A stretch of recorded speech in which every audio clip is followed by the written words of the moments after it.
गुरु साहिब जी की चरण छो प्राप्त धरती ते गुरधाम दे विच जुड़ी हुई समूह साध संगत ते प्रेस के नौजवान वीरों, अदब नाल फतेह बनाउणा। वाहिगुरू जी का खालसा, वाहिगुरू जी की फतेह।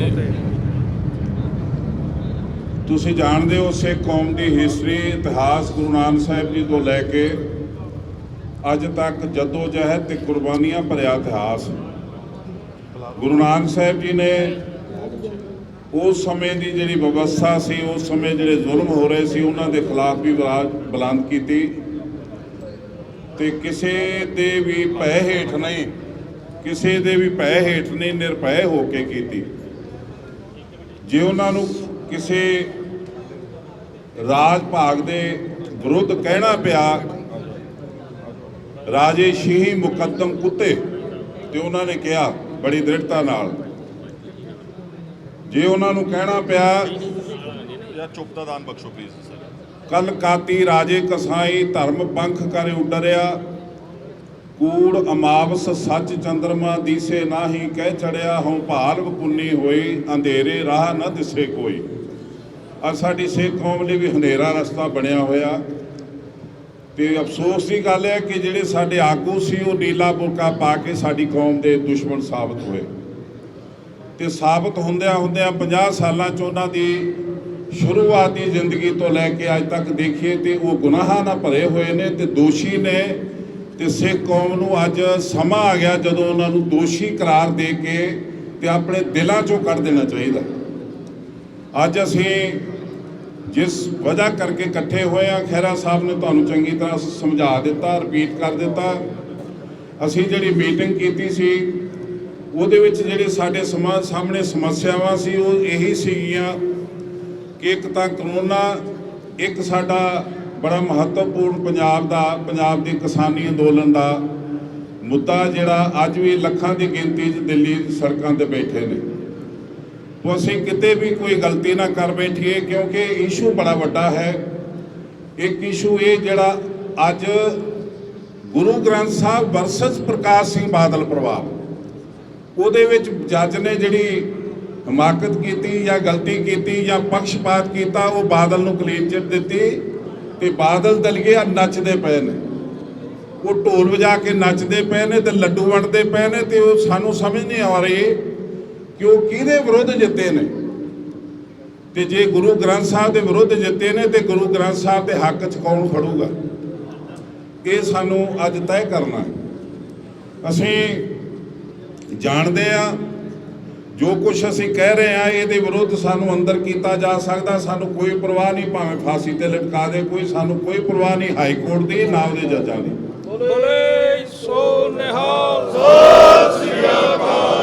जिहड़ा गलत फैसला आया उसनूं असीं गलत कहांगे ते असीं नहीं गलत कह रहे, सारी जुडिशरी गलत कह रही।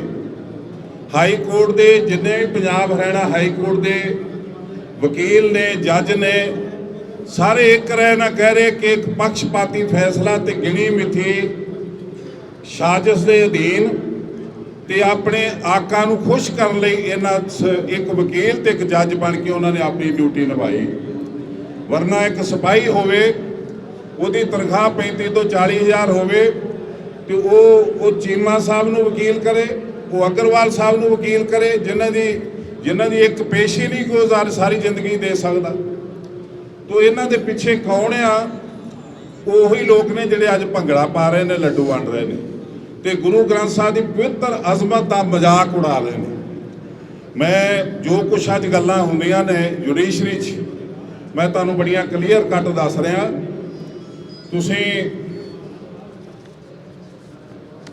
बादल साहब के जमांदरू भाईवाल चौटालियां की सरकार 2000 मार्च तो 2005 तक चली, प्रेस सारी जानती।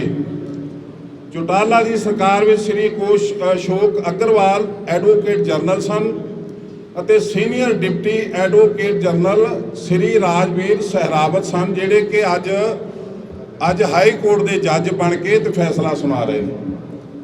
इन्हां दियां तंदां देखो कित्थों मिलदियां ने ते किस तरह मिलदियां ने ते कित्थे आके उन्हां दा असर दिखाई दिंदा है। ਚੌਟਾਲਾ ਸਰਕਾਰ ਤੋਂ ਬਾਅਦ ਅਸ਼ੋਕ ਅਗਰਵਾਲ ਪੰਜਾਬ ਦੇ ਵਿੱਚ ਪੰਜਾਬ ਸਰਕਾਰ ਬਾਦਲ ਦੀ ਪੰਜਾਬ ਸਰਕਾਰ ਦੇ ਐਡਵੋਕੇਟ ਜਨਰਲ ਬਣੇ ਤੇ ਅੱਜ ਇਹੀ ਸਾਰੀ ਜੁਡੀਸ਼ਰੀ ਇਹ ਕਹਿੰਦੇ ਆ ਕਿ ਉਸੇ ਸਮੇਂ ਚੌਟਾਲਾ ਦੀ ਕਿਰਪਾ ਨਾਲ ਰਾਜਵੀਰ ਸਹਿਰਾਵਤ ਜੀ ਜੱਜ ਬਣੇ ਹਾਈ ਕੋਰਟ ਦੇ ਤੇ ਇਹ ਐਡਵੋਕੇਟ ਅਸ਼ੋਕ ਅਗਰਵਾਲ ਉਹੀ ਨੇ ਜਿਨ੍ਹਾਂ ਦੀ ਕਿਰਪਾ ਸਦਕਾ ਪੰਜਾਬ ਦੇ ਪਾਣੀ ਹਰਿਆਣਾ ਨੂੰ ਗਏ ਬਾਦਲ ਦੇ ਰਾਜ 'ਚ।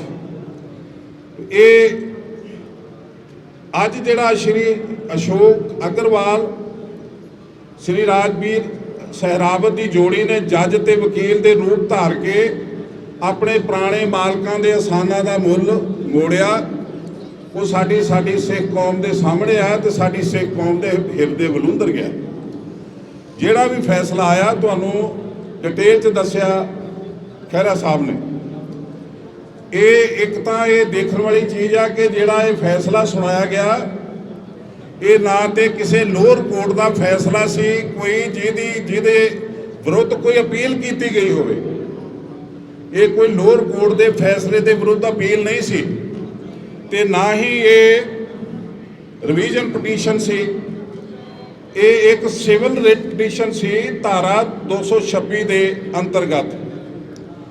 ਇਸ ਸਿਵਲ ਰਿਟ ਪਟੀਸ਼ਨ ਦੇ ਅੰਤਰਗਤ ਇੱਕ ਲੋਅਰ ਕੋਰਟ ਦੇ ਵਿੱਚ ਜਿਹੜਾ ਫੈਸਲਾ ਪਿਆ ਉਹਦੇ ਵਿੱਚ ਜਿਹੜੀ ਚਲਾਨ ਦੀ ਆਖਰੀ ਕਿਸ਼ਤ ਆਉਣੀ ਸੀ ਉਹ ਆਉਣ ਤੋਂ ਪਹਿਲਾਂ ਹੀ ਪ੍ਰਕਾਸ਼ ਸਿੰਘ ਬਾਦਲ ਤੇ ਉਹਦੇ ਪੁੱਤਰ ਨੂੰ ਕਲੀਨ ਚਿੱਟ ਦੇ ਦਿੱਤੀ ਗਈ। ਇਹ ਜਿਹੜੀ ਸਿਵਲ ਰਿਟ ਪਟੀਸ਼ਨ ਦੇ ਅਧੀਨ ਇਹ ਕੀਤਾ ਜੱਜ ਸਾਹਿਬ ਨੇ ਇਹ ਨਿੰਦਣਯੋਗ ਫੈਸਲਾ ਪੱਖਪਾਤੀ ਫੈਸਲਾ ਤੇ ਮੈਨੂੰ ਨਹੀਂ ਲੱਗਦਾ ਪੰਜਾਬ ਹਰਿਆਣਾ ਹਾਈ ਕੋਰਟ ਦੇ ਇਤਿਹਾਸ ਵਿੱਚ ਇਹੋ ਜਿਹੀ ਗਲਤੀ ਕਿਸੇ ਜੱਜ ਨੇ ਕੀਤੀ ਹੋਵੇ। ਇਹ ਤੁਸੀਂ ਚੰਗੀ ਤਰ੍ਹਾਂ ਸਮਝ ਸਕਦੇ ਹੋ। ਇੱਕ ਜਿਹੜੀ ਹੋਰ ਗਲਤੀ ਕੀਤੀ ਜਿਹੜੀ ਕਲੀਨ ਚਿੱਟ ਦਿੱਤੀ ਜੱਜ ਸਾਹਿਬ ਨੇ, ਇਹ ਕਲੀਨ ਚਿੱਟ ਜਿਹੜੀ ਦਿੱਤੀ ਨਾ ਤੇ ਉਹ ਮੰਗਣ ਵਾਲੇ ਸੀ ਤੇ ਨਾ ਹੀ ਉਹਨਾਂ ਨੇ ਉਹ ਹਿੱਸੇਦਾਰ ਸੀ ਕਿਉਂਕਿ ਰਿਟ ਪਟੀਸ਼ਨ ਕਰਨ ਵਾਲਾ ਇੱਕ ਸਿਪਾਹੀ ਸੀ। ਉਹ ਸਿਪਾਹੀ ਸੀ ਜਿਹੜਾ ਉਹਦੇ ਨਾਲ ਕੋਈ ਜਸਟਿਸ ਕਰਦੇ ਜਾਂ ਕੋਈ ਗੱਲ ਹੁੰਦੀ ਤੇ ਸਾਨੂੰ ਸਮਝ ਆਉਂਦੀ। ਪਰ ਜਿਹੜੀ ਇਹਨਾਂ ਨੇ ਰਿਟ ਪਟੀਸ਼ਨ ਇਹ ਸਿਵਲ ਰਿਟ ਪਟੀਸ਼ਨ ਦੇ ਵਿੱਚ ਕਲੀਨ ਚਿੱਟ ਦਿੱਤੀ ਆ ਉਸ ਕਲੀਨ ਚਿੱਟ ਦੇ ਨਾਲ ਇਹ ਵੀ ਲਿਖ ਦਿੱਤਾ ਕਿ 6 ਮਹੀਨਿਆਂ ਦੇ ਅੰਦਰ ਇਹ ਇਨਕੁਆਇਰੀ ਨਵੇਂ ਸਿਰੋਂ ਕਰਾਈ ਜਾਵੇ ਤੇ ਉਸ ਤੇ ਸਾਡੀ ਸਰਕਾਰ ਫੈਸਲਾ ਲੈ ਰਹੀ ਹੈ ਕਿ ਰਿਟ ਪਟੀਸ਼ਨ ਦੇ ਅਨੁਸਾਰ ਫੈਸਲੇ ਅਨੁਸਾਰ ਸਿੱਟ ਨਵੀਂ ਬਣੂਗੀ। ਹੁਣ ਸਾਡੀ ਸਰਕਾਰ ਇਹ ਦੱਸੇ ਕਿ ਇਹਨਾਂ ਦੀ ਜਿਹੜੀ ਸਿੱਟ ਆ ਉਹ ਕਿੰਨੀ ਸ਼ਕਤੀਸ਼ਾਲੀ ਹੋਊਗੀ ਜਿਹੜੀ ਹਾਈ ਕੋਰਟ ਦੇ ਫੈਸਲੇ ਨੂੰ ਇਗਨੋਰ ਕਰਕੇ ਤੇ ਪਿਓ ਪੁੱਤਰ ਦੇ ਖਿਲਾਫ ਇਹ ਇਨਕੁਆਇਰੀ ਕਰੂਗੀ। ਇੱਕ ਹਾਈ ਕੋਰਟ ਦਾ ਫੈਸਲਾ ਜਿਹ 'ਚ ਕਲੀਨ ਚਿੱਟ ਮਿਲੀ ਹੋਵੇ ਬਾਦਲ ਪਰਿਵਾਰ ਨੂੰ ਤੇ ਉਸੇ ਫੈਸਲੇ ਦੇ ਅਨੁਸਾਰ ਇੱਕ ਸਿੱਟ ਬਣੇ ਤੇ ਉਹ ਸਿੱਟ ਜਿਹੜੀ ਆ ਸਾਨੂੰ ਸਮਝ ਨਹੀਂ ਆਉਂਦੀ ਕਿਵੇਂ ਹਾਈ ਕੋਰਟ ਦੇ ਫੈਸਲੇ ਦੇ ਵਿਰੁੱਧ ਜਾ ਕੇ ਤੇ ਇਹਨਾਂ ਪਿਓ ਪੁੱਤਾਂ ਦੇ ਖਿਲਾਫ ਕੋਈ ਐਕਸ਼ਨ ਲੈ ਸਕਦੀ। ਇਹ ਸਾਨੂੰ ਬੇਵਕੂਫ ਬਣਾਇਆ ਜਾ ਰਿਹਾ। ਅਸੀਂ ਇੱਕ ਤਾਂ ਸਰਕਾਰ ਨੂੰ ਇਹ ਜਾਣਕਾਰੀ ਦੇ ਰਹੇ ਹਾਂ ਕਿ ਤੁਸੀਂ ਆਪਣੇ ਫਰਜ਼ ਨਿਭਾਓ। ਤੁਸੀਂ ਬਹੁਤ ਪ੍ਰੋਮਿਸ ਕੀਤੇ ਨੇ ਸਿੱਖਾਂ ਨਾਲ ਤੇ ਵਰਨਾ ਸਿੱਖਾਂ ਦੇ ਕੋਲ ਤੇ ਇੱਕੋ ਇੱਕ ਰਸਤਾ ਹੈ ਕਿ ਉਹ ਆਪ ਆਪਣੇ ਦੋਸ਼ੀ ਨੂੰ ਟਾਰਗੇਟ ਬਣਾ ਕੇ ਲੈਣ, ਆਪਣੇ ਦੋਸ਼ੀ ਨੂੰ ਟਾਰਗੇਟ ਬਣਾ ਕੇ ਸਿੱਖ ਫੀਲਡ ਦੇ ਵਿੱਚੋਂ ਬਾਹਰ ਕਰਨ ਲਈ ਉਹ ਰਸਤਾ ਅਪਣਾਉਣ ਜਿਹੜਾ ਸਾਨੂੰ ਅਪਣਾਉਣਾ ਚਾਹੀਦਾ।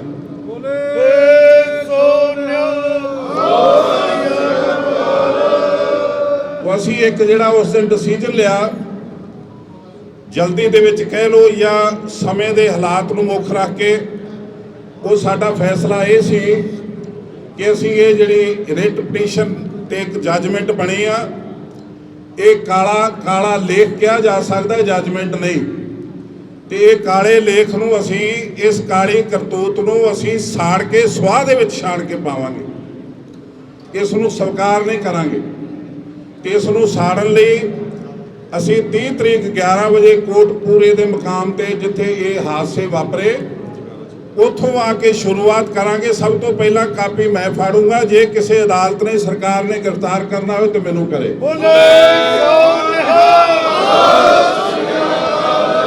ਅਤੇ ਨਾਲ ਹੀ ਮੈਂ ਆਲ ਓਵਰ ਵਰਲਡ ਦੇ ਵਿੱਚ ਵਸਦੇ ਸਿੱਖ ਵੀਰਾਂ ਨੂੰ ਆ ਜੱਜਮੈਂਟ ਦੀ ਕਾਪੀ ਆ। ਇਹ 30 ਤਰੀਕ ਨੂੰ 11 ਵਜੇ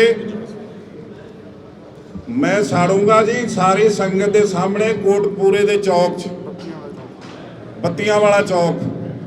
ਤੇ ਅਸੀਂ ਸਮੂਹ ਸੰਗਤਾਂ ਨੂੰ ਅਪੀਲ ਕਰਦੇ ਹਾਂ ਕਿ ਗੁਰੂ ਗ੍ਰੰਥ ਸਾਹਿਬ ਦੀ ਪਵਿੱਤਰ ਅਜ਼ਮਤ ਤੋਂ ਕੁਰਬਾਨ ਹੁੰਦਿਆਂ ਹੋਇਆ ਇਹ ਜਿਹੜੀ ਜੱਜਮੈਂਟ ਦਾ ਫੈਸਲਾ, ਇਹਨੂੰ ਭਾਵੇਂ ਤੁਸੀਂ ਇੰਟਰਨੈਟ ਦੀ ਰਾਹੀਂ, ਗੂਗਲ ਰਾਹੀਂ, ਜਿਸ ਤਰ੍ਹਾਂ ਵੀ ਹਾਸਲ ਕਰਕੇ ਇਹਦੀਆਂ ਕਾਪੀਆਂ ਕਢਵਾ ਕੇ ਜਿੱਥੇ ਬੈਠੇ ਹੋ ਉੱਥੇ ਸਾੜ ਕੇ ਆਪਣਾ ਪ੍ਰੋਟੈਸਟ ਕਰੋ।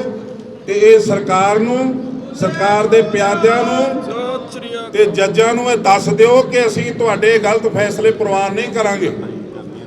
ਇਹ ਸਾਡਾ ਜਿਹੜਾ ਫੈਸਲਾ ਹੋਇਆ ਸੀ ਉਹ ਮੈਂ ਤੁਹਾਨੂੰ ਸਾਰਿਆਂ ਨੂੰ ਸੁਣਾ ਦਿੱਤਾ। ਅਕਾਲ ਪੁਰਖ ਸੱਚੇ ਵਾਹਿਗੁਰੂ ਕਿਰਪਾ ਕਰੇ। ਅਸੀਂ ਬੜੀ ਦਿਆਨਤਦਾਰੀ ਦੇ ਨਾਲ ਇਹ ਗੁਰੂ ਗ੍ਰੰਥ ਸਾਹਿਬ ਦੇ ਨਾਲ ਜੁੜਿਆ ਹੋਣ ਕਰਕੇ ਗੁਰੂ ਗ੍ਰੰਥ ਸਾਹਿਬ ਦੇ ਉਹ ਸਰੂਪ, ਪਾਵਨ ਸਰੂਪ ਜਿਹੜੇ ਹੱਥ ਲਿਖਤ ਨੇ, ਗੁਰੂ ਗ੍ਰੰਥ ਸਾਹਿਬ ਜੀ ਦੇ ਪਾਵਨ ਸਰੂਪਾਂ ਦੀ ਗਿਣਤੀ 502, 2 ਦਸਮ ਗ੍ਰੰਥ ਦੇ ਸਰੂਪ, 2 ਜਨਮ ਸਾਖੀਆਂ, 28 ਹੁਕਮਨਾਮੇ ਹੱਥ ਲਿਖਤ ਅਸਲ ਜਿਹੜੀ ਸਰਕਾਰ ਲੈ ਗਈ ਸੀ ਬਲੂ ਸਟਾਰ ਦੇ ਸਮੇਂ, ਉਹ 90 ਤੱਕ ਵਾਪਸ ਕਰ ਗਈ। ਜਿਹੜੀ ਅੱਜ ਬਾਦਲ ਦੀ ਕਿਰਪਾ ਨਾਲ ਕਿਸੇ ਏਜੰਸੀ ਕੋਲ ਗਏ ਨੇ ਉਹ ਸਾਨੂੰ ਮਿਲ ਨਹੀਂ ਰਹੇ। ਹਾਈ ਕੋਰਟ ਨੂੰ ਵੀ ਇਹ ਪ੍ਰਬੰਧਕ ਕਮੇਟੀ ਜਵਾਬ ਨਹੀਂ ਦੇ ਰਹੀ। ਅਸੀਂ ਸਿਰਫ ਤੇ ਸਿਰਫ ਅੰਦੋਲਨ ਕਰਕੇ ਚੁੱਪਿਆ, ਕਰੋਨਾ ਕਰਕੇ ਚੁੱਪਿਆ, ਠੰਡੇ ਨਹੀਂ ਪਏ। ਅਸੀਂ ਇਹ ਹਾਸਲ ਕਰਕੇ ਛੱਡਾਂਗੇ ਤੇ ਗੁਰੂ ਗ੍ਰੰਥ ਸਾਹਿਬ ਦੀ ਪਵਿੱਤਰ ਅਜ਼ਮਤ ਤੋਂ ਕੁਰਬਾਨ ਹੋਣ ਤੱਕ ਜਾਵਾਂਗੇ ਜਿੰਨੀ ਦੇਰ ਤੱਕ ਸਾਨੂੰ ਜਸਟਿਸ ਨਹੀਂ ਮਿਲੂਗਾ।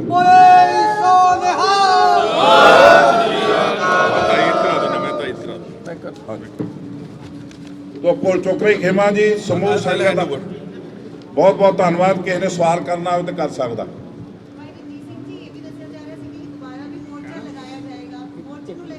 नहीं ਜਿਹੜਾ ਤੁਹਾਨੂੰ ਅਸੀਂ ਪ੍ਰੋਗਰਾਮ ਦਿੱਤਾ ਨਾ ਜੀ, ਇਹ ਕਿਸਾਨਾਂ ਦਾ ਮੋਰਚਾ ਨੂੰ ਮੱਦੇ ਨਜ਼ਰ ਰੱਖ ਕੇ, ਕਰੋਨਾ ਨੂੰ ਮੱਦੇ ਨਜ਼ਰ ਰੱਖ ਕੇ ਇੱਕ ਪ੍ਰੋਟੈਸਟ ਦੇ ਤੌਰ ਤੇ ਇਹ ਇੱਕ ਛੋਟਾ ਫੈਸਲਾ ਨਹੀਂ, ਬਹੁਤ ਵੱਡਾ ਫੈਸਲਾ। ਜੇ ਅਖਲਾਕ ਹੋਵੇ ਹਾਈ ਕੋਰਟ ਦੇ ਜੱਜ ਕੋਲ ਤੇ ਉਹਨੂੰ ਰਿਜ਼ਾਈਨ ਕਰ ਦੇਣਾ ਚਾਹੀਦਾ। ਇੱਕ ਵਾਰੀ ਤਾਇਦ ਕਰ ਲੈਣ ਦਿਓ। ਇੱਕ ਮੇਰੀ ਬੇਨਤੀ ਹੋ ਰਿਹਾ, ਇਹ ਪ੍ਰਕਾਸ਼ ਸਿੰਘ ਬਾਦਲ ਮਤ ਸਮਝੇ ਕਿ ਅਸੀਂ ਇਸ ਨੂੰ ਦੇਖ ਰਹੇ ਨਹੀਂ ਰਹੇ। ਪੰਥ ਦੀ ਖੁੱਲੀ ਅੱਖ ਇਸ ਨੂੰ ਦੇਖ ਰਹੀ ਆ। ਇਸ ਨੇ ਚਰਨਜੀਤ ਚੱਡੇ ਨੂੰ ਕਲੀਨ ਚਿੱਟ ਦਵਾਤੀ ਤੇ ਲੰਗਾਹ ਨੂੰ ਦੌੜ ਲਈ ਰਾਹ ਸਾਫ਼ ਕਰ ਰਿਹਾ। ਇਹ ਸਿੱਖਾਂ ਨੇ ਬਰਦਾਸ਼ਤ ਨਹੀਂ ਕਰਨਾ। ਇਹ ਵਿਭਚਾਰੀ ਜਿਹੜੇ ਕੌਮ ਦੇ ਸਰਪ੍ਰਸਤ ਨਹੀਂ ਬਣ ਦੇਣੇ ਅਸੀਂ। ਇਹ ਜਿਹੜਾ ਗਿਆਨੀ ਬਿਠਾਇਆ ਪ੍ਰਕਾਸ਼ ਸਿੰਘ ਬਾਦਲ ਨੇ ਅਕਾਲ ਤਖਤ ਤੇ, ਉਹਨੂੰ ਬੰਦੇ ਦਾ ਪੁੱਤ ਬਣ ਕੇ ਤੇ ਆਪਣੇ ਘਰ ਬੈਠ ਜਾਣਾ ਚਾਹੀਦਾ। ਬਾਦਲ ਦੇ ਹੁਕਮ ਨਾ ਪਾਲੇ, ਵਰਨਾ ਇਹਦਾ ਬਹੁਤ ਵੱਡਾ ਖਮਿਆਜਾ ਉਹਨੂੰ ਭੁਗਤਣਾ ਪਊਗਾ। ਇਹ ਮਜ਼ਾਕ ਨਹੀਂ। ਇਹ ਗੁਰੂ ਨਾਨਕ ਦੀ ਸੱਚੀ ਪਾਤਸ਼ਾਹੀ ਅਕਾਲ ਤਖਤ ਸਾਹਿਬ ਤੋਂ ਵਿਭਚਾਰੀ ਸੁੱਚੇ ਲੰਗਾਹ ਵਰਗਿਆਂ ਨੂੰ ਮਾਫ ਕਰਕੇ ਪੰਥ ਦੇ ਵਿੱਚ ਸਾਡੇ ਤੇ ਲਿਆ ਕੇ ਸਰਪ੍ਰਸਤੀ ਬਣਾਉਣ ਨੂੰ ਜਿਹੜੀਆਂ ਤਿਆਰੀਆਂ ਹੋ ਰਹੀਆਂ ਉਹਨਾਂ ਨੂੰ ਅਸੀਂ ਰਾਹ ਨਹੀਂ ਦੇਵਾਂਗੇ, ਉਹਨਾਂ ਨੂੰ ਅਸੀਂ ਕਾਮਯਾਬ ਨਹੀਂ ਹੋਣ ਦੇਵਾਂਗੇ। ਬਾਦਲ ਨੂੰ ਚਾਹੀਦਾ ਹੈ ਕਿ ਉਹ ਜੋ ਕੁਝ ਵੀ ਕਰ ਚੁੱਕਾ ਹੈ ਉਸ ਤੋਂ ਤੋਬਾ ਕਰੇ ਤੇ ਆਪਣੇ ਪਰਿਵਾਰ ਨੂੰ ਲੈ ਕੇ ਕੋਈ ਹੋਰ ਥਾਂ ਮੱਲੇ, ਪੰਥ ਦਾ ਖਹਿੜਾ ਛੱਡੇ। ਵਾਹਿਗੁਰੂ ਜੀ ਕਾ ਖਾਲਸਾ, ਵਾਹਿਗੁਰੂ ਜੀ ਕੀ ਫਤਿਹ। ਭਾਈ ਸਾਹਿਬ ਇੱਥੇ ਰਹੋ ਤੁਸੀਂ। ਮੈਂ ਹੁਣ ਬੇਨਤੀ ਕਰੂੰਗਾ ਕਿ ਸਵਾਲ ਤੁਸੀਂ ਜੇ ਅਗਰ ਪੁੱਛਣਾ ਤਾਂ ਬਾਅਦ ਪੁੱਛ ਲਿਓ। ਇੱਕ ਵਾਰ ਇਸ ਕਾਲ ਲਈ ਕੁਝ ਸੱਜਣ ਜਿਹੜੇ ਤਾਇਨ ਕਰਨਗੇ ਬਰੀਫਲੀ। ਮੈਂ ਪਹਿਲਾਂ ਬੇਨਤੀ ਕਰੂੰਗਾ ਹਰਦੀਪ ਸਿੰਘ ਜੀ ਡਿਪਟੀ ਜਿਨ੍ਹਾਂ ਦਾ ਪੋਤਰਾ ਇਹਨਾਂ ਦਿਨਾਂ 'ਚ ਦਿੱਲੀ ਟਰੈਕਟਰ ਪਰੇਡ ਵਿੱਚ ਸ਼ਹੀਦ ਹੋਇਆ ਸੀ, ਨਵਰੀਤ ਸਿੰਘ। ਕੋਈ ਨਹੀਂ ਹੁਣ ਇਹਨਾਂ ਉੱਚੀ ਬੋਲ ਦਿਓ। ਤੁਸੀਂ ਸਾਰਿਆਂ ਨੇ ਸਿੰਘ ਸਾਹਿਬ ਤੋਂ ਸੁਣ ਲਿਆ, ਖਹਿਰਾ ਸਾਹਿਬ ਨੇ ਵੀ ਸਾਰੀਆਂ ਗੱਲਾਂ ਕਹਿ ਦਿੱਤੀਆਂ। ਇਹ ਸਾਡਾ ਮੀਟਿੰਗ ਵਿੱਚ ਲਿਆ ਸਰਵਸੰਮਤੀ ਨਾਲ ਫੈਸਲਾ ਸੀਗਾ, ਕਿਉਂਕਿ ਜਿਹੜੀ ਜੱਜਮੈਂਟ ਆਈ ਹੈ ਉਸ ਤੋਂ ਬਾਅਦ ਕੋਈ ਸ਼ੱਕ ਦੀ ਗੁੰਜਾਇਸ਼ ਨਹੀਂ ਰਹੀ ਕਿ ਇਹ ਸਾਰੀ ਤੈਅਸ਼ੁਦਾ ਪਲੈਨਿੰਗ ਦੇ ਤਹਿਤ, ਇੱਕ ਸਾਜ਼ਿਸ਼ ਦੇ ਤਹਿਤ ਲਿਆਂਦਾ ਗਿਆ ਫੈਸਲਾ ਸੀਗਾ ਜਿਸ ਨੂੰ ਸਿੱਖ ਕੌਮ ਕਦੀ ਪ੍ਰਵਾਨ ਨਹੀਂ ਕਰੇ। ਇਸ ਦੀਆਂ ਕਾਪੀਆਂ ਸਾੜਨ ਦਾ ਜਿਹੜਾ ਅੱਜ ਸਿੰਘ ਸਾਹਿਬ ਨੇ ਐਲਾਨ ਕੀਤਾ ਹੈ, ਅਸੀਂ 30 ਤਰੀਕ ਨੂੰ ਸ਼ੁਰੂ ਕਰਾਂਗੇ। ਅਸੀਂ ਸਾਰੇ ਹੀ ਉਸ ਦੀ ਤਾਇਦ ਕਰਦੇ ਹਾਂ ਤੇ ਅਸੀਂ ਸਾਰੀ ਸਿੱਖ ਕੌਮ ਨੂੰ ਇਹ ਅਪੀਲ ਕਰਦੇ ਹਾਂ ਕਿ ਜਿੱਥੇ ਵੀ ਕੋਈ ਨਾਨਕ ਨਾਮ ਲੇਵਾ ਸਿੱਖ ਬੈਠਾ ਹੈ ਜਾਂ ਕੋਈ ਇਨਸਾਫ ਪਸੰਦ ਸ਼ਹਿਰੀ ਹੋਰ ਵੀ ਕਿਸੇ ਕੌਮ ਨਾਲ ਵਾਬਸਤਾ ਹੈ, ਉਹ ਇਸ ਫੈਸਲੇ ਦੀਆਂ ਕਾਪੀਆਂ ਸਾੜੇ ਔਰ ਜੁਡੀਸ਼ਰੀ ਜਿਹੜੀ ਕਿ ਗੁਲਾਮ ਬਣ ਚੁੱਕੀ ਹੈ, ਇਸ ਦੀ ਮਾਨਸਿਕਤਾ ਜਿਹੜੀ ਗੁਲਾਮੀ ਵਾਲੀ ਹੋ ਚੁੱਕੀ ਹੈ, ਜਿਸ ਨੇ ਦੇਸ਼ ਦਾ ਬੇੜਾ ਗਰਕ ਕਰ ਰੱਖਿਆ ਹੈ, ਇਸ ਤੇ ਜਿਹੜਾ ਸਵਾਲੀਆ ਨਿਸ਼ਾਨ ਲੱਗੇ ਹੋਏ ਹਨ, ਇਹ ਸਾਰੀਆਂ ਚੀਜ਼ਾਂ ਜਿਹੜੀਆਂ ਨੇ ਇਹ ਲਾਈਮਲਾਈਟ ਵਿੱਚ ਆਉਣੀਆਂ ਚਾਹੀਦੀਆਂ। ਦੁਨੀਆ ਨੂੰ ਪਤਾ ਲੱਗਣਾ ਚਾਹੀਦਾ ਹੈ ਕਿ ਹਿੰਦੁਸਤਾਨ ਦੀ ਜੁਡੀਸ਼ਰੀ ਅੱਜ ਕਿਸ स्तर ते जाके डिग चुकी है और विक चुकी है। मैं अपने वालों इस जी अनाउंसमेंट हुई है सिंह साहब ज्ञानी रणजीत सिंह जी वालों साबका जथेदार श्री अकाल तख्त साहब वालों, मैं उसकी तारीफ करदा। असीं सारे ही इस फैसले नाल पूर्ण तौर पर सहमत हाँ। वाहिगुरू जी का खालसा, वाहिगुरू जी की फतेह। वाहिगुरू जी का खालसा, वाहिगुरू जी की फतेह। अज जो ये पंथक इकट्ठ दे विच जो फैसला सिंह साहब ने सुनाया है, सब तो पहले तो मैं उसकी तायद मजीद करदा ते नाले अज समुची सिख कौम दा मन ते हिरदे बलुंदरे गए ने इस फैसले तो बाद, ते किसी ने भी इस हाई कोर्ट के फैसले नूं प्रवान नहीं किया।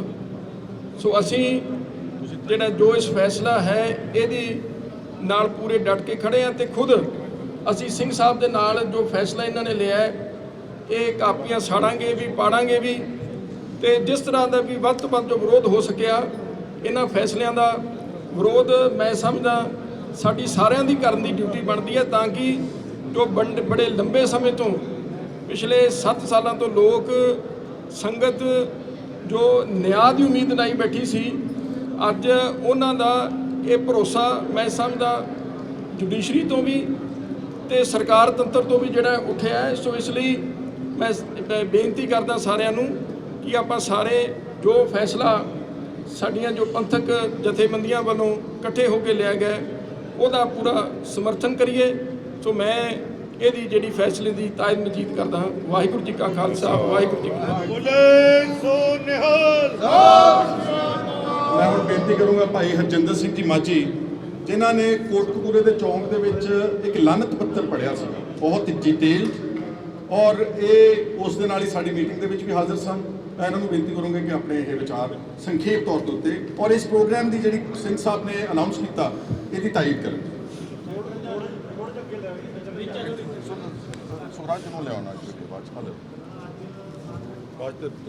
वाहिगुरू जी का खालसा, वाहिगुरू जी की फतेह। समुची मानवता दे सर्ब सांझे रहबर श्री गुरु ग्रंथ साहिब सच्चे पातशाह जी दियां बेअदबियां, इंसाफ मंगण वालियां नूं इंसाफ दी थां गोलियां मारन तो बाद साडे कोल इक्को एक राह बचदा सीगा जिहड़ा लोकतंत्र दे विच, ਉਹ ਸੀ कि कोर्ट तो इंसाफ मिलूगा। पर जिहड़ा ये फैसला आया ਇਹਨੇ दुनिया भर ਵਿੱਚ ਵਸਦੇ ਹੋਏ समूह इंसाफ पसंद लोगों के हिरदियां नूं बलूंदर के रख दिता है। और इत्थों जिहड़ी एक कहावत लोगों में प्रचलित है वो एक बार फिर साबित हो गई कि जिहड़ा कानून है वो मच्छरां नूं तां जाला जिवें मच्छरां नूं तां अपने विच फसाउंदा है, हाथी जिहड़े ने वो जाले की कोई परवाह नहीं करते।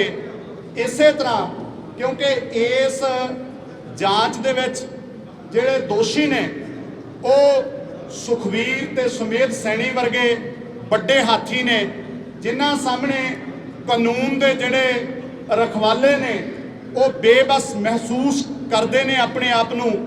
इस करके इहो जे जिहड़े काले फैसले आउंदे आ जिहड़े कि शर्मसार करते हैं।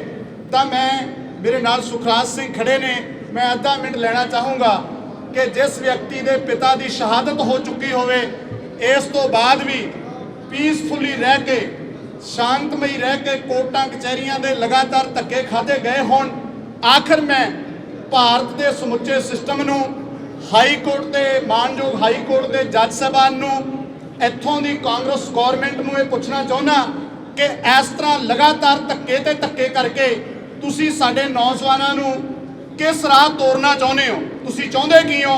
मैनूं ये महसूस हो रहा है कि कोई ऐसे पासे सानू तोड़ना चाहते हैं, दोबारा फिर तो साडे नौजवानों के खून नाल होली खोडण वाला माहौल बनाना चाहते हैं। पर असी गुरु ग्रंथ साहिब की कृपा नाल पीसफुली रह के ये सारा जिहड़ा संघर्ष है वो लगातार जारी रखांगे। गुरु ग्रंथ साहिब का फैसला है कि हर दीवानों कोई कित्थे जाया। दुनियावी अदालतां दे विचों तां बादल बच गया, सुमेध सैनी बच गया, पर उस रब की अदालत दे विचों ये माफ नहीं होगा। तो रब संगत विच वसदा है, विच संगत हर प्रभ वसै जियो, संगत की कचहरी दे विच ये माफ नहीं होगा। इसलिए जो सिंह साहब भाई रणजीत सिंह होरां ने अज ये सानू प्रोग्राम दिता है, ये समुचियां जथेबंदियां का प्रोग्राम है। ਅਸੀਂ ਸਾਰੇ ਇਹਦੇ ਨਾਲ ਸਹਿਮਤ ਹੁੰਦੇ ਹੋਏ ਮੈਂ ਬੇਨਤੀ ਕਰਦਾ ਦੁਨੀਆ ਭਰ ਵਿੱਚ ਵਸਦੇ ਹੋਏ ਸਿੱਖਾਂ ਨੂੰ, ਇਨਸਾਫ ਪਸੰਦ ਲੋਕਾਂ ਨੂੰ ਕਿ ਜਿੱਥੇ ਬੱਤੀਆਂ ਵਾਲਾ ਚੌਂਕ ਦੇ ਵਿੱਚ ਇਹ ਕਾਪੀਆਂ ਸਾੜੀਆਂ ਜਾਣਗੀਆਂ, ਉੱਥੇ ਜਿੱਥੇ ਜਿੱਥੇ ਵੀ ਬੈਠੇ ਹੋ ਭਾਵੇਂ ਫੋਰਨ ਕੰਟਰੀਆਂ 'ਚੋਂ, ਪਰ ਇਹ ਕਾਪੀਆਂ ਸਾੜ ਕੇ ਨਾਲ ਇਹਦੀਆਂ ਵੀਡੀਓ ਬਣਾ ਕੇ ਵੱਧ ਤੋਂ ਵੱਧ ਸੋਸ਼ਲ ਮੀਡੀਆ ਦੇ ਉੱਤੇ ਵਾਇਰਲ ਕੀਤੀਆਂ ਜਾਣ ਤਾਂ ਜੋ ਇੱਥੋਂ ਦੇ ਸਿਸਟਮ ਨੂੰ ਦੱਸਿਆ ਜਾ ਸਕੇ ਕਿ ਅਸੀਂ ਜਿਹੜੇ ਆ ਜਾਗਦੀ ਜ਼ਮੀਰ ਵਾਲੇ ਆ ਤੇ ਸਾਡੇ ਲਈ ਗੁਰੂ ਗ੍ਰੰਥ ਸਾਹਿਬ ਸਭ ਤੋਂ ਉੱਪਰ ਹੈ, ਉਸ ਤੋਂ ਬਿਨਾ ਸਾਡੇ ਕੋਲ ਕੁਝ ਨਹੀਂ ਹੈ। ਸੋ ਇਹ ਬਹੁਤ ਦੁਖਦਾਇਕ ਫੈਸਲਾ ਤੇ ਅਸੀਂ ਸਾਰੇ ਸਹਿਮਤ ਹੁੰਦੇ ਹੋਏ ਹੁਣ ਇਹ ਪ੍ਰੋਗਰਾਮ ਬਣਾਉਣੇ ਆ ਆਪੋ ਆਪਣੇ ਜਿਹੜੀ ਮੇਨ ਸਾਡੇ ਆਗੂ ਸਾਹਿਬਾਨ ਨੇ ਸਿੰਘ ਸਾਹਿਬ ਭਾਈ ਰਣਜੀਤ ਸਿੰਘ ਦੀ ਅਗਵਾਈ ਵਿੱਚ ਇਹ ਤਾਂ ਬੱਤੀਆਂ ਵਾਲਾ ਚੌਂਕ ਕੋਟਕਪੂਰਾ ਪਹੁੰਚਣਗੇ ਤੇ ਬਾਕੀ ਸਾਰੀ ਸੰਗਤ ਨੂੰ ਮੈਂ ਹੱਥ ਬੰਨ੍ਹ ਕੇ ਬੇਨਤੀ ਕਰਾਂਗਾ ਵੀ ਜਿੱਥੇ ਜਿੱਥੇ ਵੀ ਤੁਹਾਨੂੰ ਠੀਕ ਸਮਝੋ ਵੱਡੇ ਇਕੱਠ ਨਾ ਕਰਨੇ ਆਪਾਂ ਜੋ ਸਿਹਤ ਮਹਿਕਮੇ ਦੀਆਂ ਹਦਾਇਤਾਂ ਨੇ ਕੋਵਿਡ ਕਾਰਨ ਤੇ ਇਸ ਲਈ ਆਪਾਂ ਆਪਣੇ ਆਪਣੇ ਤੌਰ ਤੇ ਜਿਹੜੀਆਂ ਕਾਪੀਆਂ ਜ਼ਰੂਰ ਸਾੜੀਏ ਤੇ ਅਸੀਂ ਸਾਰੇ ਇਹਦੇ ਨਾਲ ਸਹਿਮਤ ਹਾਂ ਜੀ। ਵਾਹਿਗੁਰੂ ਜੀ ਕਾ ਖਾਲਸਾ ਵਾਹਿਗੁਰੂ ਜੀ ਕੀ ਫਤਿਹ। ਹੁਣ ਮੈਂ ਬੇਨਤੀ ਕਰੂੰਗਾ ਭਾਈ ਸਾਹਿਬ ਪਿੱਛੇ ਆ ਜਾਓ ਜੀ ਮੈਂ ਹੁਣ ਬੇਨਤੀ ਕਰੂੰਗਾ ਸੁਖਰਾਜ ਸਿੰਘ, ਭਾਈ ਸੁਖਰਾਜ ਸਿੰਘ, ਇਹਨਾਂ ਦੇ ਪਿਤਾ ਜੀ ਸ਼ਹੀਦ ਹੋਏ ਸੀ ਬਹਿਬਲ ਕਲਾਂ ਕ੍ਰਿਸ਼ਨ ਭਗਵਾਨ ਸਿੰਘ ਜੀ, ਕਾਫੀ ਸੰਤਾਪ ਹੰਡਾਇਆ ਵਾ, ਇਹ ਚੰਦ ਸ਼ਬਦ ਔਰ ਤਾਇਦ ਕਰ। ਵਾਹਿਗੁਰੂ ਜੀ ਕਾ ਖਾਲਸਾ ਵਾਹਿਗੁਰੂ ਜੀ ਕੀ ਫਤਿਹ। ਪਹਿਲਾਂ ਤਾਂ ਮੈਂ ਬੇਨਤੀ ਕਰਦਾ ਜੋ ਜਥੇਦਾਰ ਭਾਈ ਰਣਜੀਤ ਸਿੰਘ ਜੀ ਉਹਨਾਂ ਨੇ ਸਾਬਕਾ ਜਥੇਦਾਰ ਅਕਾਲ ਤਖਤ ਸਾਹਿਬ ਉਹਨਾਂ ਨੇ ਪ੍ਰੋਗਰਾਮ ਦਿੱਤਾ, ਅਸੀਂ ਉਹਨਾਂ ਦਾ ਸਮਰਥਨ ਕਰਦੇ ਹਾਂ ਤੇ ਮੈਂ ਸੰਗਤ ਨੂੰ ਬੇਨਤੀ ਕਰਦਾ ਕਿ ਵੱਧ ਤੋਂ ਵੱਧ ਤੁਸੀਂ ਸਹਿਯੋਗ ਕਰੋ। ਜਿੱਥੇ ਵੀ ਜੇ ਤੁਸੀਂ ਕੋਟ ਨਹੀਂ ਪਹੁੰਚ ਸਕਦੇ ਕੋਟਕਪੂਰਾ ਚੌਂਕ ਵਿੱਚ ਤੇ ਆਪਣੇ ਨੇੜੇ ਦੇ ਕਿਤੇ ਵੀ ਚਰਾਹੇ 'ਚ ਖੜ ਕੇ ਤੁਸੀਂ ਆਪਣੀ ਜਥੇਬੰਦੀਆਂ ਦੇ ਨਾਲ ਇਸ ਦਾ ਸਮਰਥਨ ਕਰ ਸਕਦੇ ਹੋ। ਦੂਸਰੀ ਸਾਰਿਆਂ ਨੇ ਆਪਾਂ ਨੂੰ ਪਤਾ ਹੀ ਆ ਦੱਸ ਹੀ ਦਿੱਤਾ ਹੈ ਕਿ ਇੱਕ ਗੁਰਦੀਪ ਸਿੰਘ ਪੰਧੇਰ SHO ਸੀ ਜਿਹਦੀ ਰਿੱਟ ਸੀ ਥੋੜਾ ਦੂਰ ਕਰਕੇ ਤੇ ਰਿਸ਼ਪਾਲ ਸਿੰਘ ਇੱਕ ਹੌਲਦਾਰ ਹੈ। ਉਹਨਾਂ ਦੇ ਜੇ ਐਡਵੋਕੇਟਾਂ ਦੀ ਗੱਲ ਕਰੀਏ ਤਾਂ ਜਿਹੜਾ ਉਹਨਾਂ ਦਾ ਖਰਚਾ ਆਪਾਂ ਲਾਈਏ ਅੱਜ ਤੱਕ ਉਹਨਾਂ ਦੀ ਉਨੀ ਤਨਖਾਹ ਨਹੀਂ ਹੋਈ ਹੋਣੀ ਡਿਊਟੀ ਕਰਦਿਆਂ ਦੀ ਜਿੰਨੀ ਉਹਨਾਂ ਨੂੰ ਇੱਕ ਦਿਨ ਦੀ ਫੀਸ ਗਈ ਆ। ਸੋ ਇੱਥੋਂ ਆਪਾਂ ਨੂੰ ਅੰਦਾਜ਼ਾ ਲਾ ਲੈਣਾ ਚਾਹੀਦਾ ਵੀ ਇਹ ਮੋਹਰੇ ਬਣਾ ਕੇ ਵਰਤਿਆ ਗਿਆ ਤਾਂ ਇਹਨਾਂ ਨੂੰ ਵਰਤਣ ਵਾਲੇ ਕੌਣ ਆ। ਅੱਜ ਹੱਸ ਹੋ ਰਹੇ ਆ, ਪਟੀਸ਼ਨ ਖਾਰਜ ਹੋਈ ਆ, ਉਹਨਾਂ ਦੇ ਹੱਕ 'ਚ ਫੈਸਲੇ ਆਏ ਆ, ਰਿਸ਼ਪਾਲ ਸਿੰਘ ਤੇ ਗੁਰਦੀਪ ਪੰਧੇਰ ਦੇ ਤੇ ਭੰਗੜੇ ਅਕਾਲੀ ਦਲ ਪਾ ਰਿਹਾ। ਸੋ ਇੱਥੋਂ ਆਪਾਂ ਨੂੰ ਸਾਫ਼ ਸਪਸ਼ਟ ਹੋ ਰਿਹਾ ਹੈ। ਤੇ ਮੈਂ ਇੱਕ ਬੇਨਤੀ ਹੋਰ ਕਰਦਾ, ਮੈਂ ਪਿਛਲੇ ਹਾਈ ਕੋਰਟ ਦੇ ਜਿੱਥੇ ਅਸੀਂ ਪ੍ਰੋਟੈਸਟ ਕੀਤਾ ਸੀਗਾ ਹਾਈ ਕੋਰਟ ਦੇ ਬਾਹਰ, ਉੱਥੇ ਮੈਂ ਆਪਣੇ ਜਥੇਦਾਰ ਹਰਪ੍ਰੀਤ ਸਿੰਘ ਜੀ ਅਕਾਲ ਤਖਤ ਸਾਹਿਬ ਦੇ ਉਹਨਾਂ ਨੂੰ ਅਨੰਦਪੁਰ ਸਾਹਿਬ ਵਿਖੇ ਮਿਲਿਆ ਸੀ ਤਾਂ ਉਹਨਾਂ ਨੂੰ ਬੇਨਤੀ ਵੀ ਕੀਤੀ ਸੀ ਵੀ ਤੁਸੀਂ ਇਸ ਮਸਲੇ ਤੇ ਕੋਈ ਬਿਆਨ ਕੋਈ ਬੋਲੋ। ਐਡਾ ਵੱਡਾ ਪੰਜਾਬ ਦੇ ਉੱਤੇ ਦਿਖਾਂਤ ਦੁਬਾਰਾ ਵਾਪਰਿਆ ਉਸ ਕੋਰਟਾਂ ਦੇ ਥਰੂ ਤਾਂ ਉਹਨਾਂ ਨੇ ਉਹ ਚੁੱਪੀ ਧਾਰੀ ਹੋਈ। ਅੱਜ ਤਕਰੀਬਨ 12 ਦਿਨ 15 ਦਿਨ ਹੋ ਚੱਲੇ ਆ 10 ਦਿਨ ਤਾਂ ਉਹਨਾਂ ਨੇ ਉਹ 'ਤੇ ਚੁੱਪੀ ਧਾਰੀ ਹੋਈ ਹੈ, ਕੋਈ ਉਹਨਾਂ ਦਾ ਬਿਆਨ ਨਹੀਂ ਆਇਆ। ਸੋ ਇੱਕ ਰਾਜਨੀਤਿਕ ਧਿਰ ਦੀ ਕਠਪੁਤਲੀ ਸਾਡੇ ਜਥੇਦਾਰ ਬਣ ਕੇ ਰਹਿ ਗਿਆ ਤੇ ਅਸੀਂ ਆਪਣੀਆਂ ਧਾਰਮਿਕ ਸੰਸਥਾਵਾਂ ਤੇ ਹੋਰ ਕੀ ਆਸ ਰੱਖਾਂਗੇ। ਸੋ ਅਸੀਂ ਜਥੇਦਾਰ ਰਣਜੀਤ ਸਿੰਘ ਜੀ ਦਾ ਪੂਰਾ ਸਮਰਥਨ ਕਰਦੇ ਹਾਂ ਤੇ ਜੋ ਅੱਗੇ ਕੌਮ ਦੇ ਨਾਂ ਇਹ ਸੰਦੇਸ਼ ਦੇਣਗੇ ਅੱਗੇ ਪ੍ਰੋਗਰਾਮ ਇਹਨਾਂ ਦੇ ਵਿੱਚ ਸ਼ਮੂਲੀਅਤ ਕਰਾਂਗੇ। ਵਾਹਿਗੁਰੂ ਜੀ ਕਾ ਖਾਲਸਾ ਵਾਹਿਗੁਰੂ ਜੀ ਕੀ ਫਤਿਹ। ਦੋਸਤੋ ਤੁਹਾਨੂੰ ਸਭ ਨੂੰ ਹੁਣ ਸਾਰੀ ਜਿਹੜੀ ਜਾਣਕਾਰੀ ਆ ਉਹ ਭਾਈ ਰਣਜੀਤ ਸਿੰਘ ਜੀ ਸਿੰਘ ਸਾਹਿਬ ਸਾਬਕ ਜਥੇਦਾਰ ਅਕਾਲ ਤਖਤ ਸਾਹਿਬ ਬਹੁਤ ਅੱਛੇ ਢੰਗ ਨਾਲ ਬਹੁਤ ਸਾਫ਼ ਸਪਸ਼ਟ ਤਰੀਕੇ ਨਾਲ ਉਹਨਾਂ ਨੇ ਤੁਹਾਨੂੰ ਜਾਣਕਾਰੀ ਦਿੱਤੀ ਆ 30 ਤਾਰੀਖ ਦੇ ਪ੍ਰੋਗਰਾਮ ਦੀ। ਮੈਂ ਸੰਖੇਪ ਤੌਰ ਤੇ ਕਹਿਣਾ ਚਾਹੁੰਦਾ ਕਿ ਇਹ ਜਿਹੜਾ ਫੈਸਲਾ ਆਇਆ ਇਹ ਜਿਹੜਾ ਕੁਦਰਤੀ ਇਨਸਾਫ ਹੈ ਨਾ, ਨੈਚੁਰਲ ਜਸਟਿਸ, ਇਹ ਉਹਦੇ ਬਿਲਕੁਲ ਉਲਟ ਆਇਆ ਔਰ ਜਿੱਦਾਂ ਪਹਿਲਾਂ ਜ਼ਿਕਰ ਕੀਤਾ ਗਿਆ ਕਿ ਕੋਰਟ ਨੇ ਉਹ ਰਿਲੀਫਸ ਦਿੱਤੀਆਂ ਜਿਹੜੀਆਂ ਕਿਸੇ ਨੇ ਪਲੀਡ ਹੀ ਨਹੀਂ ਕੀਤੀਆਂ, ਜਿਹੜੀ ਕਿਸੇ ਨੇ ਪ੍ਰੇਅਰ ਹੀ ਨਹੀਂ ਕੀਤੀ। ਮਿਸਾਲ ਦੇ ਤੌਰ ਤੇ ਬਾਦਲ ਪਰਿਵਾਰ ਨੂੰ ਕਲੀਨ ਚਿੱਟ ਦਿੱਤੀ, ਉਹਨਾਂ ਨੇ ਤਾਂ ਕੋਈ ਅਰਜ਼ੀ ਨਹੀਂ ਦਿੱਤੀ, ਉਹਨਾਂ ਨੇ ਤਾਂ ਕਿਹਾ ਹੀ ਨਹੀਂ ਕਿ ਅਸੀਂ ਦੋਸ਼ੀ ਹਾਂ, ਨਿਰਦੋਸ਼ ਹਾਂ ਜਾਂ ਅਸੀਂ ਬੇਗੁਨਾਹ ਹਾਂ। ਉਹਨਾਂ ਨੂੰ ਸੂਓ ਮੋਟੋ ਕਲੀਨ ਚਿੱਟ ਦੇਣ ਦੇ ਨਾਲ ਨਾਲ ਹੀ ਉਹ ਸ਼ੁਬਾ ਹੋ ਗਿਆ। ਅਗਰ ਉਹ ਅਫਸਰ ਤੇ ਸ਼ੁਬਾ ਕਰ ਰਹੇ ਨੇ ਕੋਰਟ ਕਿ ਇਹ ਪੋਲੀਟੀਕਲੀ ਮੋਟੀਵੇਟਡ ਹੈ ਤਾਂ ਇਹ ਸ਼ੁਬਾ ਉਹਨਾਂ ਦੇ ਉੱਤੇ ਵੀ ਪੂਰਾ ਟੁਕਦਾ ਇਸ ਫੈਸਲੇ ਨੂੰ ਜਦੋਂ ਤੁਸੀਂ ਅੱਛੀ ਤਰ੍ਹਾਂ ਪੜ੍ਹਦੇ ਹੋ। ਦੂਸਰਾ ਹੈਗਾ ਕਿ ਆਰਟੀਕਲ 226 ਜਿਹੜਾ ਸਿੰਘ ਸਾਹਿਬ ਜੀ ਨੇ ਕੋਟ ਕੀਤਾ, ਇਹ ਸਿਵਲ ਰਾਈਟ ਪਟੀਸ਼ਨ ਹੈ। ਇਹਦੇ 'ਚ ਕਿਸੇ ਹਾਈ ਕੋਰਟ ਨੇ ਕਦੀ ਵੀ ਫੈਕਟ ਫਾਈਂਡਿੰਗ ਮਿਸ਼ਨ ਤੇ ਨਹੀਂ ਜਾਣਾ ਕਿ ਕਿਹੜੇ ਦਿਨ ਕੀ ਹੋਇਆ, ਗੋਲੀ ਕਿਸ ਨੇ ਚਲਾਈ, ਕੌਣ ਗਵਾਹ ਸੀਗਾ, ਕਿਹੜੇ ਬਿਆਨ ਦਿੱਤੇ, ਕਿਹੜੀ ਆਡੀਓ ਸੀ, ਕਿਹੜੀ ਵੀਡੀਓ ਸੀ। ਇਹ ਸਾਰਾ ਕੁਝ ਟ੍ਰਾਇਲ ਕੋਰਟ ਨੇ ਦੇਖਣਾ ਸੀ ਫਰੀਦਕੋਟ ਦੇ, ਜਿੱਥੇ 9 ਚਲਾਨ ਪੇਸ਼ ਹੋ ਚੁੱਕੇ ਸੀਗੇ। ਇਹ ਉਹਨਾਂ ਦਾ ਫਰਜ਼ ਸੀਗਾ। ਕਿਤੇ ਨਾ ਕਿਤੇ ਉਹਨਾਂ ਨੇ ਉਹਦੀ ਟ੍ਰਾਇਲ ਕੋਰਟ ਦੀ ਡਿਊਟੀ ਆਪਣੇ ਅਖਤਿਆਰ ਖੇਤਰ ਵਿੱਚ ਲਿਆ ਕੇ ਇਹ ਜਿਹੜਾ ਸਾਰਾ ਕੀਤਾ। ਇਹ ਇਸ ਕਰਕੇ ਅਗਰ ਮੈਂ ਲੀਗਲੀ ਗੱਲ ਕਰ ਰਿਹਾ ਤਾਂ ਇਹ ਲੀਗਲੀ ਅਨਟੈਨੇਬਲ ਤੇ ਇੱਕ ਪੂਰਾ ਇਹ ਅਪ੍ਰਵਾਨ ਫੈਸਲਾ ਜਿਹੜਾ ਮੈਂ ਕਹਿ ਸਕਦਾ ਹਾਂ। ਇਸੇ ਤਰ੍ਹਾਂ ਹੀ ਚਲਾਨ ਪੇਸ਼ ਹੋ ਚੁੱਕੇ ਸੀਗੇ once the chalans are presented, it is the duty of the trial court to examine each and every witness. ਕਿਸੇ ਅਕਿਊਜ਼ ਨੂੰ ਅਗਰ ਫਰਜ਼ ਕਰੋ ਕੋਈ ਗੁਨਾਹ, ਅਗਰ ਉਹਨੂੰ ਕੋਈ ਦੁੱਖ ਹੈ ਕਿ ਮੇਰੇ ਨਾਲ ਬੇਇਨਸਾਫੀ ਹੋ ਰਹੀ ਆ, ਧੱਕਾ ਹੋ ਰਿਹਾ, ਉਹ ਟ੍ਰਾਇਲ ਕੋਰਟ ਕੋ ਜਾ ਸਕਦਾ ਸੀਗਾ। ਲੇਕਿਨ ਇਸ ਕੇਸ ਵਿੱਚ ਜਿਆਦਾ ਸੁਖਰਾਜ ਸਿੰਘ ਉਹਨਾਂ ਨੇ ਦੱਸਿਆ ਕਿ ਛੋਟੇ ਜਿਹੇ ਮੁਲਾਜ਼ਮ ਕਰੋੜਾਂ ਰੁਪਏ ਦੇ ਵਕੀਲ ਖੜੇ ਕਰਕੇ ਜਦੋਂ ਕੋਰਟ ਵਿੱਚ ਪਹੁੰਚਦੇ ਨੇ ਤਾਂ ਤੁਹਾਨੂੰ ਉਹ ਪਿਛਲੀ ਤਸਵੀਰ ਜਿਹੜੀ ਆ ਤਾਕਤਵਰ ਲੋਕਾਂ ਦੀ ਉਹ ਸਾਫ਼ ਤੇ ਸਪਸ਼ਟ ਜਿਹੜੀ। ਇੱਕ ਹੋਰ ਬਹੁਤ ਇੰਪੋਰਟੈਂਟ ਗੱਲ ਆ ਕਿ ਹਾਈ ਕੋਰਟ ਨੂੰ ਕਿਤੇ ਜਾਂ ਕਿਸੇ ਵੀ ਕੋਰਟ ਨੂੰ ਇਹ ਅਧਿਕਾਰ ਨਹੀਂਗਾ ਕਿ ਉਹ ਫਰੈਸ਼ ਇਨਵੈਸਟੀਗੇਸ਼ਨ ਆਰਡਰ ਕਰ ਸਕੇ। They can order ਰੀ-ਇਨਵੈਸਟੀਗੇਸ਼ਨ, they can order further investigation. ਤੁਸੀਂ ਐਂ ਕਰੋ, ਅਸੀਂ ਅਮੂਮਨ ਹਾਈ ਕੋਰਟਾਂ ਵਿੱਚ ਜਾਂਦਾ, ਮੇਰੇ ਖਿਲਾਫ ਇਨਫੋਰਸਮੈਂਟ ਡਾਇਰੈਕਟੋਰੇਟ ਨੇ ਰੇਡ ਕੀਤਾ ਵਾ, ਮੈਂ ਹਾਈ ਕੋਰਟ ਗਿਆ ਹੋਇਆ ਵਾਂ, ਪਰ ਕੋਈ ਕੋਰਟ, ਕੋਈ ਹਾਈ ਕੋਰਟ, ਕੋਈ ਸੁਪਰੀਮ ਕੋਰਟ ਇਨਵੈਸਟੀਗੇਸ਼ਨ ਨਹੀਂ ਕਦੀ ਰੋਕਦੀ। ਉਹ ਕਹਿੰਦੇ ਜੀ ਐਂ ਕਰੋ, ਤੁਸੀਂ ਇਨਵੈਸਟੀਗੇਸ਼ਨ ਕੰਟੀਨਿਊ ਕਰੂਗੀ ਤੇ ਜਿਹੜਾ ਹੈਗਾ ਟ੍ਰਾਇਲ ਕੋਰਟ ਤੇ ਜਿਹੜਾ ਪੁਲਿਸ ਦੀ ਫਾਈਨਲ ਇਨਵੈਸਟੀਗੇਸ਼ਨ ਹੈ ਉਹ ਕੰਪਲੀਟ ਹੋ ਲੈਣ ਦਿਓ। ਲੇਕਿਨ ਇਸ ਕੇਸ ਵਿੱਚ ਨਾ ਸਿਰਫ ਇਨਵੈਸਟੀਗੇਸ਼ਨ ਕੰਪਲੀਟ ਹੋਈ ਸੀ, ਲੇਕਿਨ 9 ਚਲਾਨ ਪੇਸ਼ ਕੀਤੇ ਗਏ ਸੀ।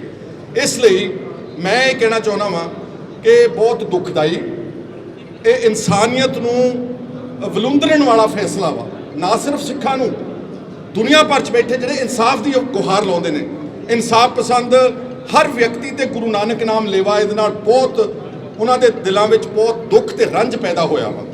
ਇਸ ਕਰਕੇ ਸਾਨੂੰ ਨਹੀਂ ਪਤਾ ਕਿ ਇਹਦਾ ਕਾਨੂੰਨ ਕੀ ਕਰੇਗਾ, ਕੈਪਟਨ ਅਮਰਿੰਦਰ ਸਿੰਘ ਦੀ ਸਰਕਾਰ ਕਿਹੜੀ ਸਿੱਟ ਬਣਾਵੇਗਾ, we have nothing to do with that. ਲੇਕਿਨ ਅਗਰ ਅੱਜ ਲੋਕ ਗੁਰੂ ਗ੍ਰੰਥ ਸਾਹਿਬ ਦੀ ਬੇਅਦਬੀਆਂ ਔਰ ਗੁਰੂ ਗ੍ਰੰਥ ਸਾਹਿਬ ਦੀ ਬੇਅਦਬੀਆਂ 'ਚ ਰੋਸ ਕਰਨ ਵਾਲੇ ਸ਼ਾਂਤਮਈ ਲੋਕਾਂ ਦੇ ਉੱਤੇ ਗੋਲੀਆਂ ਮਾਰ ਕੇ ਉਹਨਾਂ ਨੂੰ ਕਤਲ ਕੀਤਾ ਗਿਆ ਪੁਲਿਸ ਅਫਸਰਾਂ ਵੱਲੋਂ, ਅਗਰ ਅੱਜ ਅਸੀਂ ਚੁੱਪ ਰਵਾਂਗੇ ਤੇ ਆਉਣ ਵਾਲੀਆਂ ਨਸਲਾਂ ਸਾਨੂੰ ਕਦੀ ਕਿਸੇ ਨੂੰ ਮਾਫ ਨਹੀਂ ਕਰਨਗੀਆਂ। ਇਸ ਲਈ ਸਾਡਾ ਇਹ ਫਰਜ਼ ਬਣਦਾ ਸੀਗਾ ਕਿ ਅਸੀਂ ਇਸ ਦੇ ਖਿਲਾਫ ਕੋਈ ਪ੍ਰੋਟੈਸਟ, ਕਰੋਨਾ ਹੋਣ ਕਰਕੇ ਜਿਸ ਤਰ੍ਹਾਂ ਸਿੰਘ ਸਾਹਿਬ ਨੇ ਦੱਸਿਆ, ਔਰ ਕਿਸਾਨਾਂ ਦਾ ਅੰਦੋਲਨ ਚੱਲਣ ਦੇ ਕਰਕੇ ਅਸੀਂ ਕੋਈ ਮਾਸ ਐਜੀਟੇਸ਼ਨ ਨਹੀਂ ਕਹਿ ਰਹੇ, ਕਿਉਂਕਿ ਐ ਨਾ ਲੱਗੇ ਕਿ ਅਸੀਂ ਕੋਈ ਉਹਨਾਂ ਦੀ ਐਜੀਟੇਸ਼ਨ ਨੂੰ ਕਿਸੇ ਤਰ੍ਹਾਂ ਨਾਲ ਕਮਜ਼ੋਰ ਕਰ ਰਹੇ ਹਾਂ। ਇਸ ਕਰਕੇ ਇੱਕ ਪਹਿਲਾ ਕਦਮ, ਇਹ ਫਰਸਟ ਪਾਰਟ ਹੈ ਆਫ ਦੀ ਐਜੀਟੇਸ਼ਨ, ਇਹ ਸਿੰਬੋਲਿਕ ਪ੍ਰੋਟੈਸਟ ਹੈ just to show that we are deeply anguished, we are absolutely what should we say, very deeply upset by this erroneous judgment। ਔਰ ਅਸੀਂ ਚਾਹੁੰਦੇ ਹਾਂ ਕਿ ਦੋਸ਼ੀ, ਅਗਰ ਮੈਂ ਪੁੱਛਣਾ ਚਾਹੁੰਦਾ ਕਿ ਅਗਰ ਇਹ ਦੋਸ਼ੀ ਨਹੀਂ ਗਏ, ਅੱਜ ਇਹਨਾਂ ਦੇ ਵੀ ਨਾਮ ਲੈ ਰਹੇ ਨੇ ਕੋਈ ਪੁਲਿਸ ਵਾਲੇ, SSP, DGP ਫਲਾਨਾ, ਪੋਲੀਟੀਕਲ ਸੁਖਬੀਰ ਬਾਦਲ ਫਲਾਨਾ, ਤੇ ਫਿਰ ਦੋਸ਼ੀ ਕੌਣ ਹੈ? 6 ਸਾਲਾਂ ਬਾਅਦ ਕੋਰਟ ਨੇ ਜਿਹੜਾ ਅਨਿਆਏ ਕੀਤਾ ਜਾਂਦਾ ਉਹ ਸਾਨੂੰ ਦੱਸਦਾ ਕਿ ਆਹ ਦੋਸ਼ੀ ਨਹੀਂ ਗਏ, ਅਸਲ ਦੋਸ਼ੀ ਆ। ਜੇ ਤੁਸੀਂ ਟ੍ਰਾਇਲ ਕੋਰਟ ਦਾ ਰੋਲ ਅਧਿਕਾਰ ਅਖਤਿਆਰ ਕਰਨਾ ਸੀ, ਫਿਰ ਸਾਨੂੰ ਦੱਸੋ ਕਿ ਦੋਸ਼ੀ ਕੌਣ ਸੀਗੇ। ਇਸ ਲਈ ਇਹ ਗੱਲ ਬਹੁਤ ਮਾੜੀ ਹੋਈ ਆ, ਔਰ ਜਿਹੜਾ ਸਿੰਘ ਸਾਹਿਬ ਨੇ ਇਹ ਫੈਸਲਾ ਸੁਣਾਇਆ, ਇਹਦੀ ਅਸੀਂ ਡਟ ਕੇ ਤਾਇਦ ਕਰਦੇ ਹਾਂ।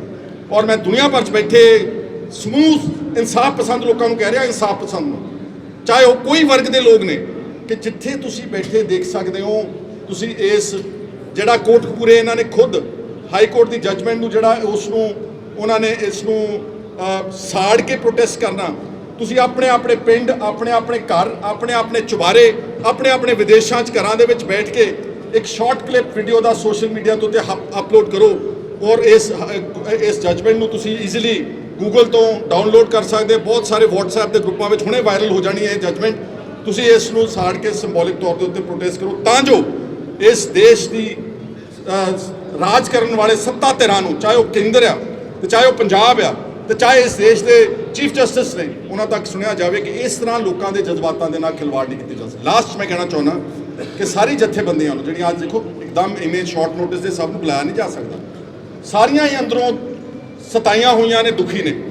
ਸਾਡੀ ਸਾਰਿਆਂ ਦੀ ਇਹ ਕਾਲ ਹੈ ਸਾਰੀਆਂ ਜਥੇਬੰਦੀਆਂ ਨੂੰ ਕਿ ਤੁਸੀਂ ਸਾਡੇ ਇਸ ਪ੍ਰੋਗਰਾਮ ਜਿਹੜਾ ਐਲਾਨਿਆ ਗਿਆ ਸ਼ਾਰਟ ਨੋਟਿਸ ਤੇ, ਇਹਦਾ ਤੁਸੀਂ ਸਾਰੇ ਸਪੋਰਟ ਕਰੋ। ਜਿਹੜਾ ਤੁਸੀਂ ਇਸ ਤੋਂ ਬਾਅਦ ਕੋਈ ਇਕੱਠੇ ਹੋ ਕੇ ਹੋਰ ਪ੍ਰੋਗਰਾਮ ਐਲਾਨੋਗੇ, ਅਸੀਂ ਸਾਰੇ ਮਿਲ ਕੇ ਤੁਹਾਡਾ ਸਭ ਦਾ ਇਹਨਾਂ ਦਾ ਸਮਰਥਨ ਕਰਾਂਗੇ। ਆਪਾਂ ਸਾਰੇ ਇਸ ਮਸਲੇ ਦੇ ਉੱਤੇ ਇਕਜੁੱਟ ਰਹਿ ਕੇ ਇਹ ਸ਼ੁਕਰੀਆ। ਔਰ ਅਖੀਰ 'ਚ ਇਸ ਦੀ ਸਾਰੀ ਅਗਵਾਈ ਧਾਰਮਿਕ ਲੀਡਰਸ਼ਿਪ ਕਰੇਗੀ। ਅਸੀਂ ਸਿਰਫ, ਕਿਉਂਕਿ ਮੈਂ ਦੇਖ ਰਿਹਾ ਸੀਗਾ ਕਿ ਉੱਠਿਆ ਨਹੀਂ, ਕੋਈ ਬੋਲਿਆ ਨਹੀਂਗਾ, ਸਾਡਾ ਸਿਰਫ ਕੰਮ ਕਰਨ ਮਕਸਦ ਸੀਗਾ ਟੂ ਆਰਗੇਨਾਈਜ਼ ਐਂਡ ਚਾਹੇ ਉਹ ਪਰਮਿੰਦਰ ਸਿੰਘ ਢੀਂਡਸਾ, ਚਾਹੇ ਅਸੀਂ ਹਾਂ ਤੇ ਚਾਹੇ ਰਣਜੀਤ ਸਿੰਘ ਤਲਵੰਡੀ ਜਾਂ ਹੋਰ ਪੋਲੀਟੀਕਲ, ਅੱਜ ਕੁਝ ਆਮ ਆਦਮੀ ਪਾਰਟੀ ਦੇ ਆਗੂ ਵੀ ਆਏ ਹੋਏ ਨੇ, ਮੈਂ ਉਹਨਾਂ ਦਾ ਵੀ ਸ਼ੁਕਰੀਆ ਅਦਾ ਕਰਦਾ। ਹੋਰ ਬੱਬੀ ਬਾਦਲ ਜੀ ਆਏ ਨੇ, ਬੈਂਸ ਬ੍ਰਦਰਜ਼ ਦੇ ਆਦਮੀ ਆਏ ਹੋਏ ਨੇ, ਉਹਨਾਂ ਦੇ ਰਿਪਰੈਜ਼ੈਂਟੇਟਿਵ, ਬਹੁਤ ਸਾਰੀਆਂ ਜਥੇਬੰਦੀਆਂ, MLA ਕਮਾਲੂ ਸਾਹਿਬ, ਜਗਦੇਵ ਸਿੰਘ ਜੀ, ਪਿਰਮਲ ਸਿੰਘ MLA ਭਦੌੜ, ਔਰ ਹੋਰ ਬਹੁਤ ਸਾਰੇ ਲੋਕ ਆਏ ਨੇ। ਮੈਂ ਸਭ ਦਾ ਨਾਮ ਲੈਣ ਲੱਗਿਆ ਤਾਂ ਬਹੁਤ ਅੱਗੇ ਚੱਲ ਜਾਣੀ ਗੱਲ। ਸਭ ਨੂੰ ਕਾਲ ਆ ਕਿ ਪਰਸੋਂ ਵਾਲੇ ਪ੍ਰੋਗਰਾਮ 30 ਤਾਰੀਖ ਦਿਨ ਸ਼ੁੱਕਰਵਾਰ ਠੀਕ 11 ਵਜੇ ਜਿਹੜੇ ਤਾਂ ਕੋਟਕਪੂਰੇ ਆ ਸਕਦੇ ਮਾਲਵੇ ਦੇ, ਉਹ ਹੁਮਾ ਕੇ ਕੋਟਕਪੂਰਾ ਸਾਹਿਬ ਦੇ ਚੌਂਕ ਵਿੱਚ ਪਹੁੰਚੋ, ਤੇ ਜਿਹੜੇ ਉੱਥੇ ਨਹੀਂ ਆ ਸਕਦੇ ਉਹ ਆਪਣੇ ਆਪਣੇ ਘਰਾਂ ਦੇ ਵਿੱਚ, ਆਪਣੇ ਆਪਣੇ ਪਿੰਡਾਂ 'ਚ, ਆਪਣੇ ਆਪਣੇ ਕਸਬਿਆਂ 'ਚ, ਆਪਣੇ ਆਪਣੇ ਵਿਦੇਸ਼ਾਂ 'ਚ ਬੈਠੇ ਇਸ ਨੂੰ ਜ਼ਰੂਰ ਸਾੜਨ, ਤਾਂ ਜੋ ਲੋਕਾਂ ਦੇ ਵਿੱਚ ਇੱਕ ਬਹੁਤ ਠੋਸ ਪ੍ਰਭਾਵ ਜਿਹੜਾ ਪਹੁੰਚਾ ਸਕੇ। ਸੋ ਤੁਹਾਡਾ ਸਾਰਿਆਂ ਦਾ ਬਹੁਤ ਬਹੁਤ ਸ਼ੁਕਰੀਆ। ਇੱਕ ਵਾਰ ਜਕਾਰਾ ਛੱਡਿਓ ਜੀ, ਜਰਾ ਤਗੜੇ ਹੋ ਕੇ ਇਸ ਕੋਲ।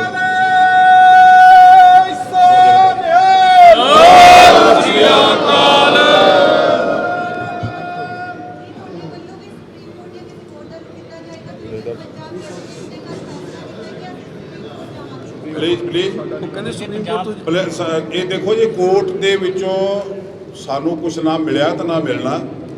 ਸਾਡੀ ਕੋਰਟ ਅਕਾਲ ਪੁਰਖ ਸੱਚੇ ਵਾਹਿਗੁਰੂ ਦਾ ਦਰ ਆ ਤੇ ਸਿੱਖਾਂ ਦੇ ਹਿਰਦੇ ਆ।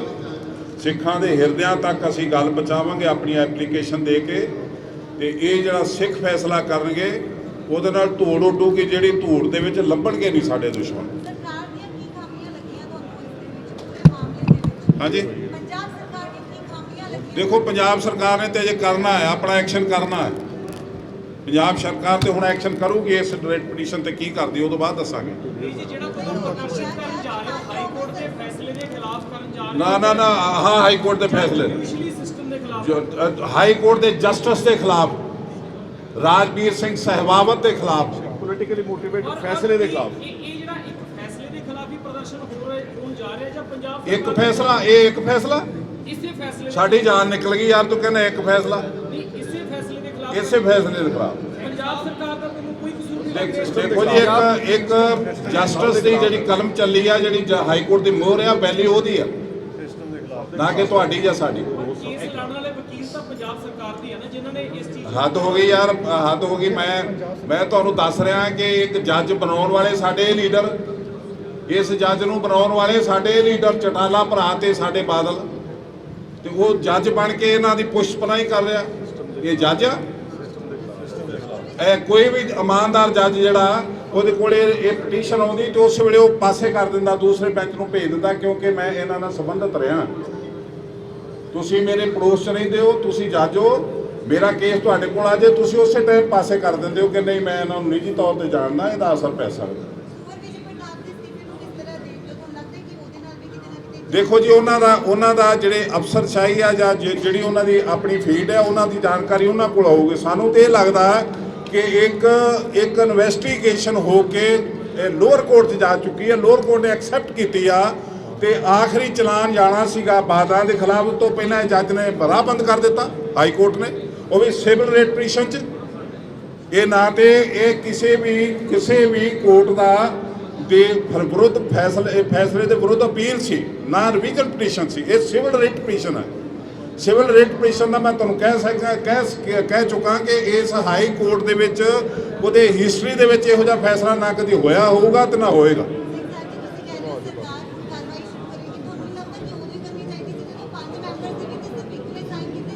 ਇਹ ਬਿਲਕੁਲ ਢਿੱਲ ਤੇ ਹੈਗੀ ਆ, ਢਿੱਲ ਹੈਗੀ ਤੇ ਇੱਥੋਂ ਤੱਕ ਗੱਲ ਪਹੁੰਚੀ। ਅਸੀਂ ਤਾਂ ਸੋਚ ਰਹੇ ਸੀ ਹੁਣ ਤਾਂ ਅੰਦਰ ਟੰਗੇ ਹੋਣਗੇ, ਅਸੀਂ ਇੱਥੋਂ ਤੱਕ ਸੋਚੀ ਬੈਠੇ ਸੀ।